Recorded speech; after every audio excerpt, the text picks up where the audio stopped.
Hey everyone, welcome to this kind of special episode of Ship Chasing. I am going to be going through my Dynasty teams here, just kind of do a Dynasty team review.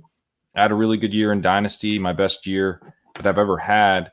In Dynasty, figured I'd kind of talk through my portfolio of teams. I have them all laid out in a spreadsheet so you can kind of see like where the strengths, where the weaknesses are, what the results were, etc.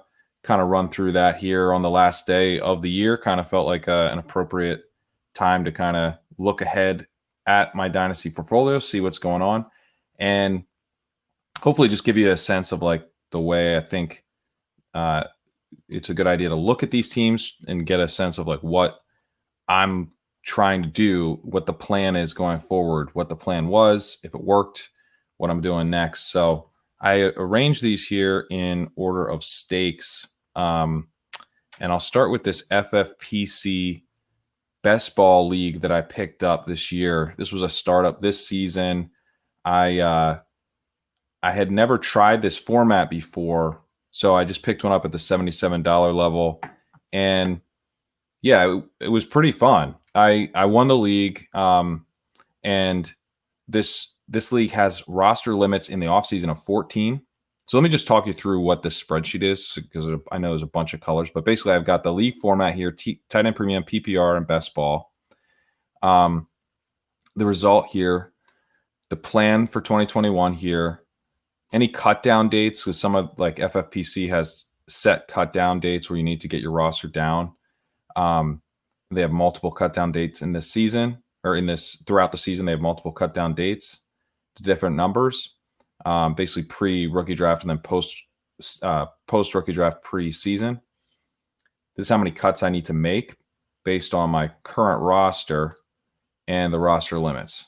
And then I've ordered my roster here by like rough tiers of kind of elite players, really, really solid assets, kind of more middling but usable assets, guys that we don't really know if we're going to get much, but are probably firmly above the drop line, guys who are sort of flirting with the drop line, and then guys who I've already sort of planned to be cuts based on the cut for that specific league. And then here is just the count of each position that I have, or the number of players I have at each position on the team. Then I've got my 2021 picks that I have, and or don't have in this case, and then my 2022 picks, how many at each round that I have. So the 2021 picks, I went and put in the exact picks that I have. The 2022 picks are just numbers by round. So this team is anchored by Alvin Kamara, and I hit on Antonio Gibson, who I'm starting to feel like, is going to be an elite running back of the future. I don't have a ton at running back behind him. That's a weak point of the team. But I'm loaded at wide receiver. And so in a sense, I used, the hyper fragile strategy that Mike Leone wrote about in the offseason for redraft best ball. This kind of worked out to be a hyper fragile dynasty team where I have really, really strong wide receivers up top. I also have Laviska Shenault, KJ Hamler, Marquise Brown.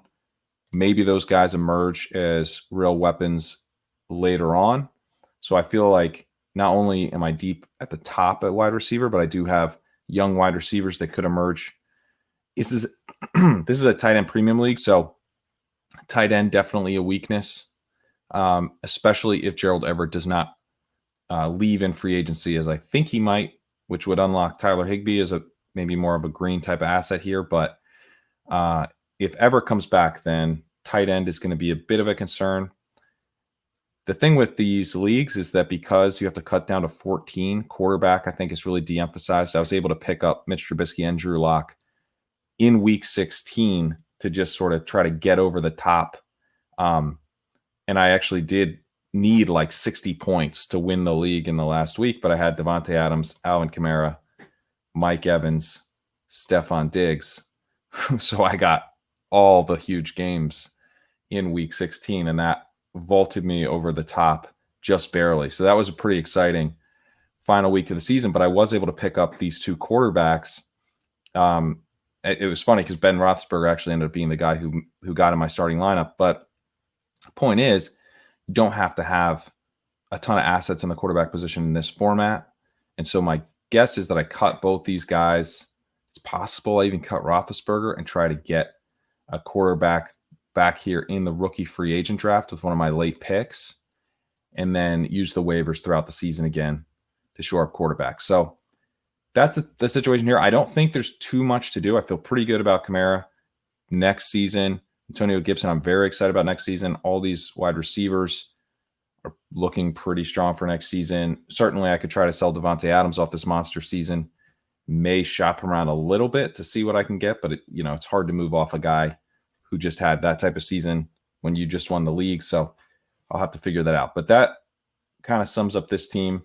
I don't obviously mind that I don't have picks, but notice that even though I did sell all my picks in this startup and like push in for this year and it worked, my team isn't very old. Like even my wide receivers, which are the strength of the team, are all fairly young wide receivers. So this is a strategy that I do like a lot. I pushed in, I got a bunch of premium assets, but they're assets that I still feel good about entering next year. So I didn't kind of just sell everything for this hope of just winning this year and then, the dream dies the following year. Speaking of the dream dying, this is a home league. This is the longest Dynasty league I've been in. I won a few years back, but then since then, I tried to push into to win again, to defend the title. And I went heavy on running backs in this league to try to do that because it is a 10-team non-PPR league. So the format is pretty running back heavy, but running backs are very fragile, and it became just quickly a disaster. So the last few years I've been rebuilding this team, trying to get it back slowly but surely into contention. And I'm starting to see a light at the end of the tunnel here. I do have the 103 and the 105. The 105 was the pick I finished with. The 103 was a pick I got in a trade. I actually traded away James Robinson for what ended up becoming the 103. Feel pretty good about that. I did that about mid-season. So James Robinson's value pretty similar, I would say, to what it is now. It was similar then. Certainly there's a case where you'd rather have James Robinson with Trevor Lawrence now going to be in Jacksonville, but I still feel pretty good about that. It should net me a strong running back or maybe Jamar Chase. So we'll see. But, I'm trying to build, even though this is standard, I'm trying to build this team back up through the wide receiver position. And so I just kind of loading up here. And I do have some running backs that are pretty interesting for next year. I mean, A.J. Dillon has a bunch of upside if Jones and Jamal Williams don't come back. Myles Gaskin, very excited to see that he was used way ahead of Salvon Ahmed last week. Seems like that's pretty bullish for his 2021 outlook. So I think I might have something there. Obviously, my boy Ronald Jones. But my two cuts here, Matt Ryan, Brian Hill. I have Josh Allen. It's a 10-team league. I don't really need Matt Ryan. So I probably will throw Matt Ryan back. I actually had him in the beginning of the year and cut him, picked him up during a bye week. Didn't cut him, but he'll probably be one of the two cuts that I need to make here. And we'll also have, at least two additional cuts to get these picks in. I also have Cole Kmet as a taxi squad guy. So I need to cut someone to make room for him. So Duke Johnson maybe is that guy. So that's where this team's at. I'm not going to really win this team. My brother Mike has won this league, I think 3 or 4 years in a row now. So I believe 4 years in a row now. So he's just absolutely smashing. He's put together this monster team. And so I think maybe in 2022, I could get this team in title contention. I don't think it'll be there next year, but just trying to build up again through the wide receiver position. Moving to one of I've now got a stretch of industry leagues that I'm in. This is the RotoViz Dynasty League. Sean Siegel won this league this year. He went undefeated in doing so. Just a really very impressive season from him. This is a team that I do co-own with my brother Mike, the one who's dominating the league I just mentioned. We have been in contention in the years past in this league, but this was kind of a year where things really fell apart. We were actually third in the league in the regular season and like optimal points. So some of it comes down to just not getting the right guys in the lineup because we did miss the playoffs. But also we lost Saquon Barkley to injury, which was obviously a big blow. We lost Kenny Galladay for the majority of the season. DJ Shark had a huge down year. One of our offseason acquisitions, Deebo Samuel, was an offseason acquisition. Obviously, he was battling injuries the entire season. So we did get hit with the injury bug here. Keenan Allen down the stretch, Tyler Lockett. Well, Keenan Allen, we were already pretty much done. But anyway, we do have the 101 in this league. We did not finish in last place. We got this through a trade. Last year, we sent Daniel Jones and a second for 2 firsts, which ended up becoming Justin Herbert and now the 101. So I feel pretty good about that trade. We are, pretty solid at quarterback. This is a super flex league. Sorry if I didn't mention that before. The other 2 leagues were not super flex. So this is the first super flex league we covered. This is also tight end premium PPR. But because it's super flex and we've got these 3 quarterbacks, I feel pretty good about where we are at quarterback. I think we're in a position where we can shop the 101 and maybe not take Lawrence and maybe move down in the draft. I think we're pretty flexible in how we spend that asset. We also have the 106. We've got all of our picks. So I feel really good about this team. You're getting Saquon Barkley back. You're getting some more health at wide receiver. None of our wide receivers are really so old that we're losing a ton of production probably. Maybe we can start to reset some wide receiver value. I put here in the plan, like maybe we try to get a little bit younger from Tyler Lockett or maybe even Keenan Allen. Although Keenan Allen with Herbert, that pairing's tough to want to move off of. But, maybe shop around Christian Kirk, see if there's any, true believers in the league there. But resetting some of this value might be a good idea. But with Barkley in the picks, I think we are looking to compete. And as I mentioned, we're looking to shop the 101 probably. So that's where this league's at. Didn't do anything this year. Even if we had made the playoffs, probably would have gotten steamrolled by Sean. But looking pretty good, I think, long-term. Really feeling good about the depth of wide receiver. And we've got Saquon coming back. This is a league here. This is a league Mike Leone put together. Anthony Miko won this league. Pretty impressive. He also won another league that Leone put together with similar settings that I'm not in. So Amico just crushing these Leone leagues. But this is also Superflex tight end premium PPR for everything else. But it's also best ball. So kind of an interesting twist. The other thing is that this league has trade windows where you're not allowed to make trades except for specific parts of the year. And there's only one trade window in the season. So that's kind of an exciting component where it forces a lot of action.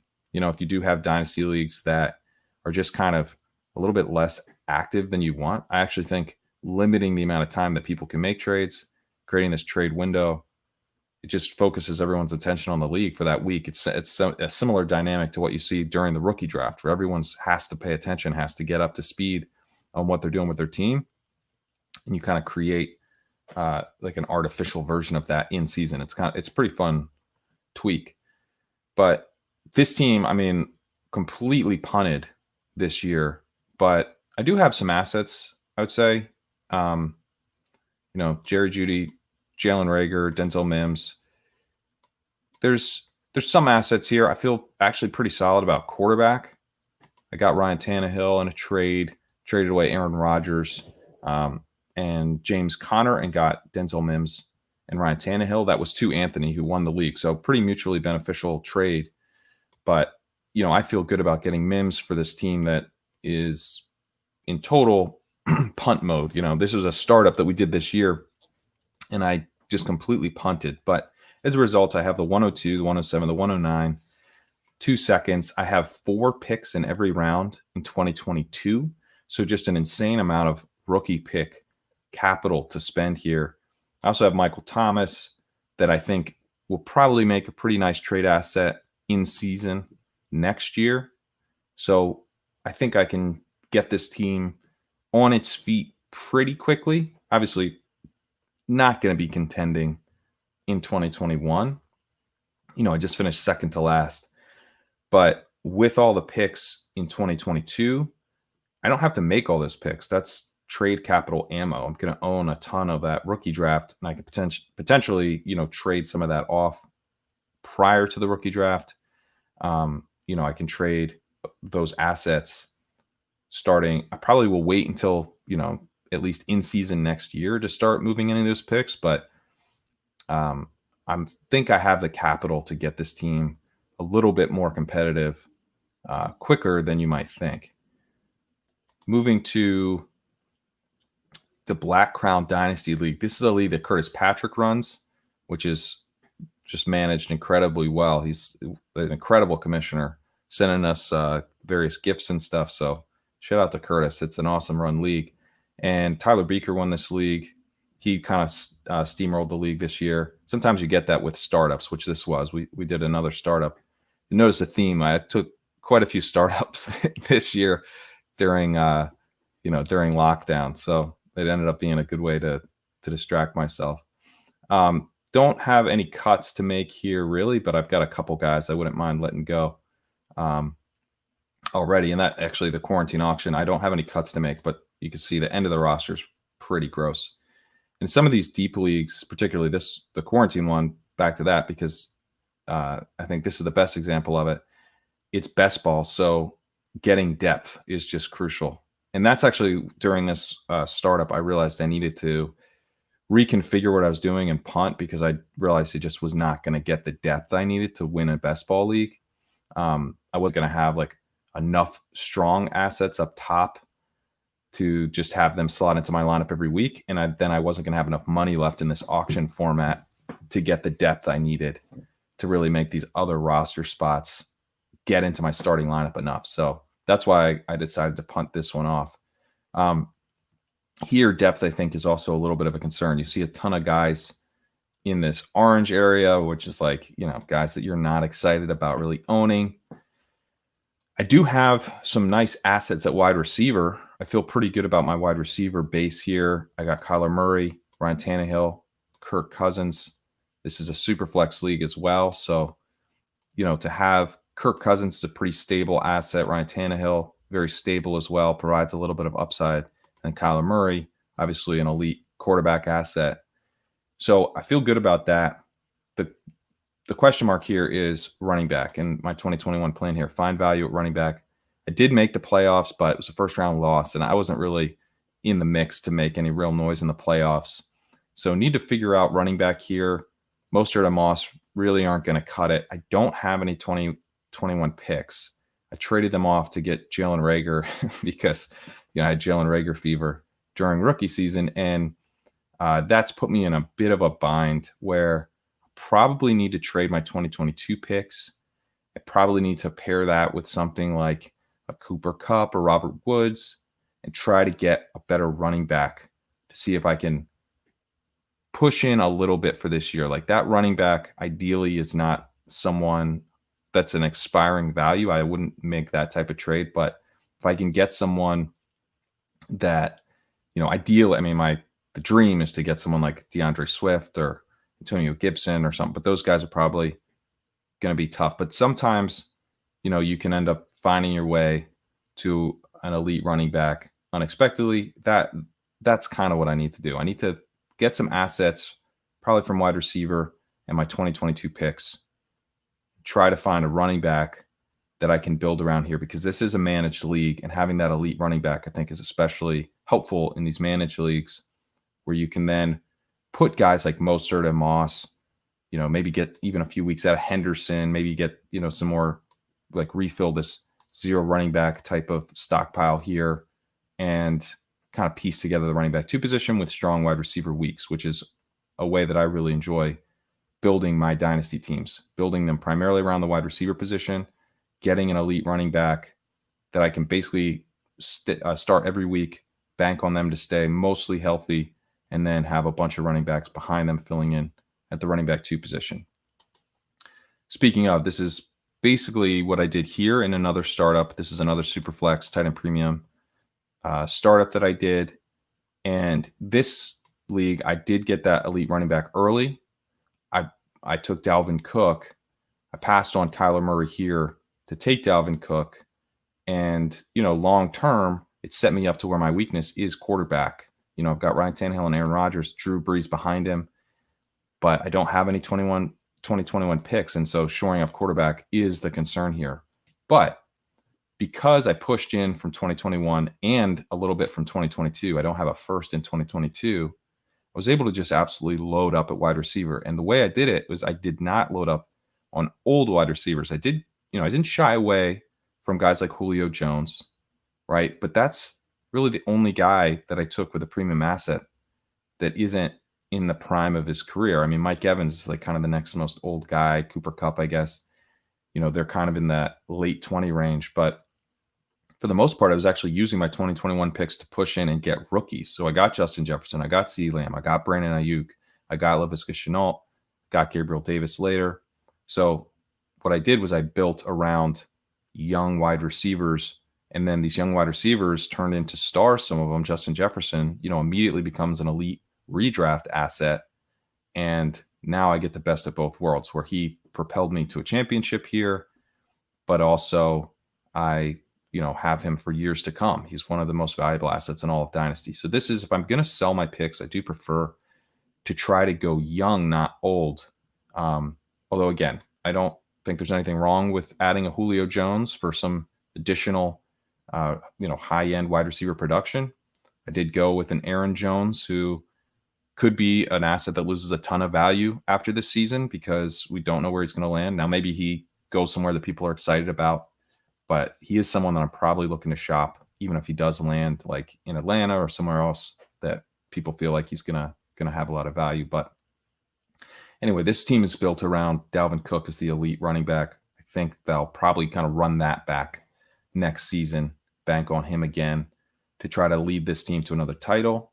My 4 cuts here, I just kind of threw stuff against the wall with fab dollars, even traded a really late round pick for, or maybe it wasn't even that late, but I traded a pick for Jake Luton, which I needed just, obviously that did not work out, but when Drew Brees went down, I was just hoping I could get, I was hoping I just wouldn't screw up my playoffs because I was too weak at quarterback. So, in retrospect, you didn't want to have to send a pick for Jake Luton, who's now a cut. But with Gardner Minshew on the bench, Drew Brees hurt at the time, that's something that I felt was worth doing just to not ruin what was a really, really strong season from this team. So getting quarterback short up is going to be the key here. I have some wide receiver assets. I do have some 2022 picks, and I'm not going to be overly picky about, what type of quarterback I get here. I just want to get some additional depth. I'm very much fine with having Tannehill and Rodgers be my top 2 guys next year, but in these super flex leagues, I think it's always best to plan ahead and make sure that if 1 or even 2 quarterbacks go down, you're not totally screwed. And Gardner Minshew, I don't think, we can count on anything for 2021. Maybe he gets traded somewhere, but even then. Moving ahead to, oh, by the way, all these industry leagues are pretty similar stakes, right around like $100. The Pros vs. Joes league here that I'm in, this is at the 250 level. This league, I just kind of punted, but I did what I think is a pretty effective 1-year punt, where now I'm going to be looking to be in the mix immediately in year 2. So this was another startup. The last 4 leagues here have been startup leagues that I picked up this year. So this is the last of the startups that I did this off season. And I punted here. I got CEH and I got Kyler Murray and Justin Jefferson, though. So looking ahead to 2021, that looks like a pretty solid foundation. And then I have the 102 as well. So you can see how I turn this league around pretty quickly. The other thing is that, this is a tight end premium league. I have Mark Andrews. Tyler Higbee could become a lot more valuable than he was this year. Gerald Everett leaves. If not, then tight end is something I need to think about. This is also a league where you cut down, same FFPC rules, where you're going to have to cut down here to 14 roster spots. So I need to figure out who those are. Trey Burton can go, but T.Y. Hilton is someone I might even cut. But But, Benny Snell would definitely be a cut if things don't break right for him. If Connor leaves, then even if they end up drafting someone, I have to hold Snell through that, I think, because there's a chance he's a starter there. I don't think it's a very good chance, but there's a chance. So, Ahmed or Benjamin, these guys are dudes I might need to throw back.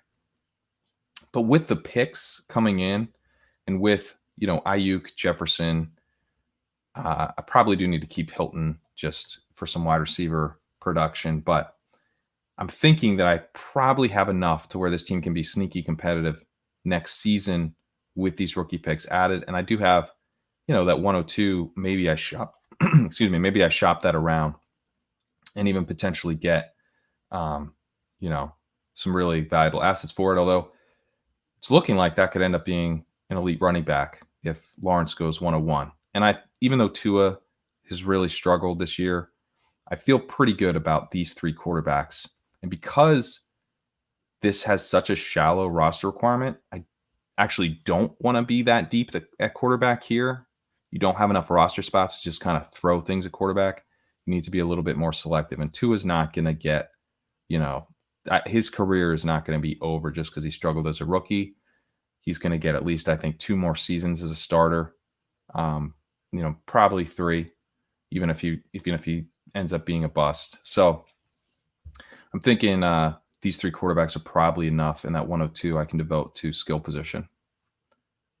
Moving to one of these are the DFWC. This is a format where you can start up to 5 wide receivers. In the FFPC, you can only start up to 4. This one gives you up to 5. And, so that even jives more with what I like to do in terms of building really deep wide receiver cores and then having the elite running back. Now, this league I feel really good about. I won this league, but I did it with my big offseason acquisition being Christian McCaffrey. And I actually sold DeAndre Hopkins in the offseason. I acquired Mecole Hardman. I didn't, Mecole Hardman was a huge acquisition, but I got, I went in on Jalen Reagor, could have had Justin Jefferson there. So lots of mistakes. I made lots of mistakes in this league, but I did get Myles Gaskin off the waiver, and I'd had Devontae Adams for his amazing season, Mike Evans in the final week, and just enough depth at wide receiver that I was able to overcome some mistakes and injuries with McCaffrey going down. So next season, I have McCaffrey coming back, and I do not really have any 2021 picks, but I have, all my 2022 picks. I didn't have access to trade these based on the league settings until this offseason. I won't be able to trade these, but I probably will trade my 2022 picks and try to keep this team as competitive as possible for this season. If it's possible, I might try to trade some of these 2022 picks and get back into the 2021 draft if I end up seeing something that I like there. So that's something that I also think, and I see Sean Siegel do this a lot, is that you can trade your future picks to get into the current rookie class. You don't have to just trade your future picks for veterans. So that's something I'll explore doing here. But I feel pretty good about where this team's at. I think Brandon Ayuk looks like something I really hit on there. Still very optimistic about Laviska Shenault with Trevor Lawrence coming in. I'm still somewhat optimistic about Jalen Reagor, although I've been very frustrated with their wide receiver usage in that rotation. As if you watch Stat Chasing, I've talked ad nauseum about that. But, I have enough depth here. DJ Moore, kind of an elite, borderline elite asset. Devontae Adams, true elite asset. Travis Kelce, obviously, another huge part of the reason why I won this league this year. So, with Kelce getting a little older, Adams at some point will stop producing like, the best fantasy asset in the game. But with Christian McCaffrey coming back, I think I'm in good shape for 2021 right now. Moving to the second to last league here. This league, exact same format, just another version of the one I just covered. Came in second place here.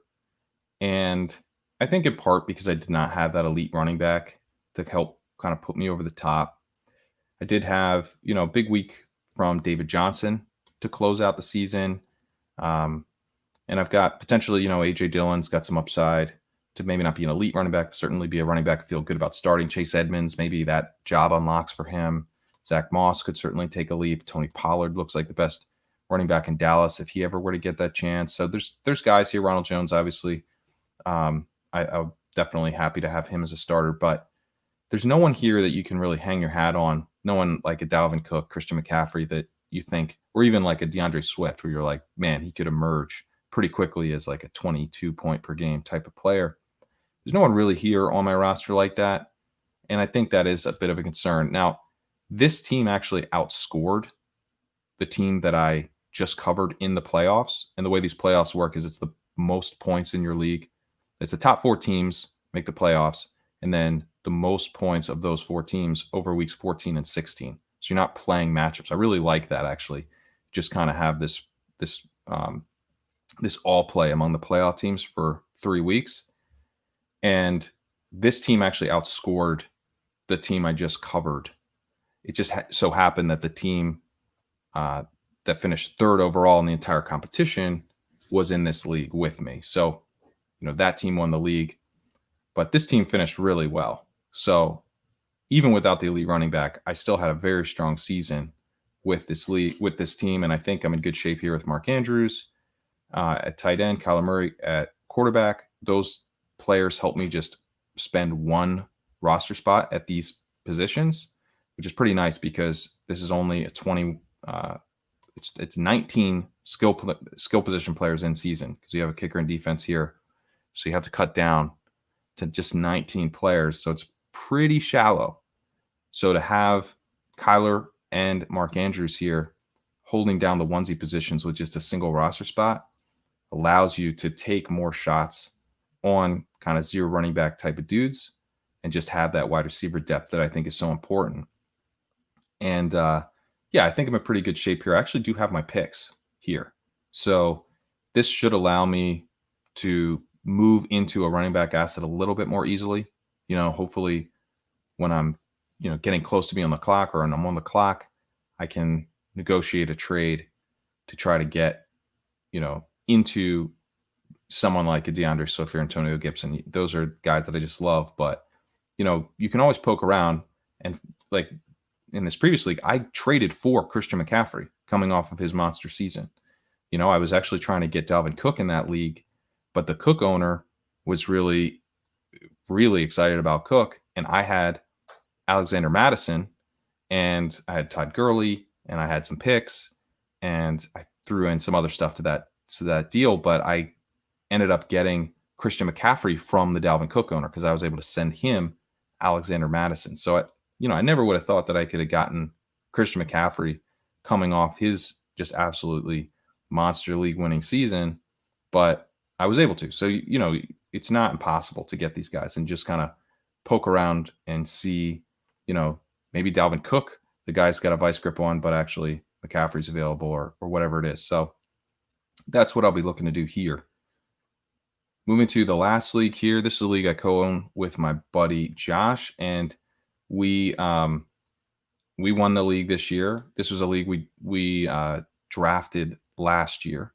So we kind of did a very similar plan to what I was talking about in the Pros versus Joes, where I punted in year 1, but had enough young premium assets and then picks on top to be able to push in for year 2. And that's what we did here. We ended up selling our picks to get Justin Jefferson. So that felt pretty good. At the time, I was like, oh man, might have overpaid. But, now looking back, it's just a smash trade. So again, we sold our future picks because we did this, at the time we're drafting the 2020 rookie draft, sold our 2021 picks to come in and get a rookie that we were excited about. And now it's just profits galore, right? To be able to have Justin Jefferson, who cares about not having the 2021 picks. If we see an opportunity like that, we may want to do that again with the 2022 picks. But this is the structure that I do like in this format. We got Miles Sanders is starting to look like a elite running back asset now, starting to play 80+% of snaps again. Jalen Hurts looks like he's breathing some life into that offense. Speaking of, we got him at quarterback on waivers in this league. So now, we don't quite have the elite tight end to hold down the onesie position, having to spend a little bit more of a roster on that position than I'd like. But, with Jalen Hurts, Dallas Goedert, Miles Sanders, maybe we get that Eagles stack next year and we can move on from one of these other two tight ends and don't have to spend it. At least we can get that down to 2 roster spots out of 19 instead of 3. But do feel good about just spending the 1 on Jalen Hurts. I think we'll probably just have him as our only quarterback all season unless, until we need a bye week or unless he gets banged up. So, yeah, at running back, I feel pretty good about what we have behind Miles Sanders. I mean, we've got Zach Moss. Jeff Wilson is a restricted free agent, so he'll probably be back in San Francisco. And, Raheem Mostert, I think, will be as well. But he's pretty interesting. Gus Edwards looks like he's probably going to be in a committee, maybe similar to Wilson, where he's like a 1B, but still somewhat usable and has a lot of contingent value. Zach Moss is going to have a bunch of contingent value, even if he's in a 50-50 split. So you got these 3 dudes who are really nice running back depth, I think. My boy Ronald Jones again, Kareem Hunt, and then Miles Sanders. So this is a really good setup as far as running back goes. But then wide receiver is the hammer. Justin Jefferson, Stephon Diggs, CeeDee Lamb, Calvin Ridley, Mike Evans, Juju Smith-Schuster, who I've cooled on considerably this year, but, can still provide some production.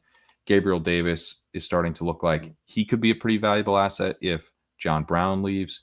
And then Mecole Hardman is almost like, I kind of view him almost just as like a free second-round pick or something, or a second-round pick you have to roster, I guess. Because I do think you probably trade him still, even after this disappointing year, just because he is tied to Patrick Mahomes again for another couple of years. So all in all, I think this team is in pretty good shape. We don't need to make any cuts right now. We don't really need to make any cuts for picks. So it just comes down to whether we decide to spend our 2022 picks to get back into this class, or if we kind of ride this general construction into 2021 and try to win another league. So yeah, to sum it up, my overall results: I won this FFPC Best Ball League, missed the playoffs here, missed the playoffs here, missed the playoffs here. Was a 6 seed, first round loss here. I won this league. I missed the playoffs here. I won this league and finished second here, and then I won this league. So 4 leagues, 4 championships here. All in all, you could say maybe I got a little lucky in terms of just when I got near the top, I did win the leagues. So, yes, I did win 4 of the 10 leagues that I was in, but there's a chance, if things had just kind of swung against me differently, then maybe I finish second in a bunch of leagues and I don't win any. So would like to see my playoff percentage up here, but some of these, like this one, I missed the playoffs, was just a complete rebuild. This was a punt. I didn't have any intention of making the playoffs here this season. Pros versus Joes, I intentionally punted in year 1. So in a number of these cases, it wasn't so much that I was trying to make the playoffs and then didn't. That was part of the plan. And that's part of the fun of Dynasty, is that you have teams in different situations, and that maybe it's okay to just plan to miss the playoffs because it sets you up for future success. So overall, I feel really good about winning 4 of these 10 leagues, and I feel pretty good about the way that they're all set up going forward. I do have some work to do in some of them. I think the Black Crown is the one that I feel like the most kind of unsure of where to go from here, because I need to find that running back value. But I have the trade ammo, the 2022 picks. So going to have to figure out if I can get the plan I want, or maybe I might have to pivot off that and just kind of continue to build up my wide receiver strength. Probably feel best about this league where I've got Christian McCaffrey coming back after I already won the championship. But, everywhere else kind of somewhere in between. And we'll talk to you later on. I think I'm going to be back on with Ben tomorrow. Got to talk to him about that. Make sure we're still going to be doing chasing signals, but hopefully we'll see you then. If not, see you next week.